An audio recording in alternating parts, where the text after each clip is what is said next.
Bulletin में सबसे पहले आपको बताएं कि बारिश का ताकतवर सिस्टम सिंध में पहुंच गया। कराची में तेज हवाओं के बादल बरस पड़े। शार फैसल, कोरंगी, लांढी, गुलशन इकबाल, फेडरल बी एरिया में तेज बारिश हुई। कराची समेत सिंध भर में फ्लडिंग का खदशा।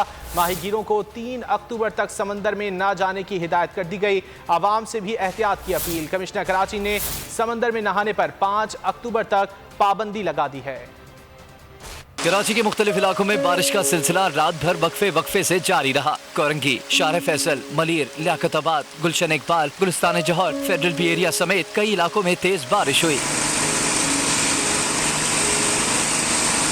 सबसे ज्यादा बारिश गुलशन हदीद में 8 मिलीमीटर, कायदाबाद में 6.5 मिलीमीटर, नॉर्थ कराची में 5.6, PF बेस फैसल पर 3.5, सादी टाउन में 3 मिलीमीटर बारिश रिकॉर्ड की गई। जिना टर्मिनल पर 2.6, नाजमाबाद में 2.4, गुलशन मेमार में 2.3 मिलीमीटर बारिश रिकॉर्ड की गई। PF बेस मसरूर में 2 मिलीमीटर बारिश हुई। एयरपोर्ट पर 1.6 और सुरजानी में 1 मिलीमीटर बारिश हुई। महकमा मौसमियात का कहना है कि अगले 12 घंटे डीप डिप्रेशन समुद्री तूफान में तब्दील हो सकता है। डीप डिप्रेशन कराची से 200 किलोमीटर दूर जनूब मशरिक में है। रफ्तार 14 किलोमीटर फी घंटा है। डीप डिप्रेशन के बायस ज़ेरे सिंध और साहिली पट्टी में तूफानी बारिश का इम्कान है। तूफानी बारिश, तेज हवा के सबब बंदरगाहों पर बर्थ पर लगे जहाजों को इंजन ऑन रखने का हुक्म दिया गया है। बहुत तेज हवाओं की सूरत में बर्थ पर लगे जहाज पोर्ट से निकाल दिए जाएंगे।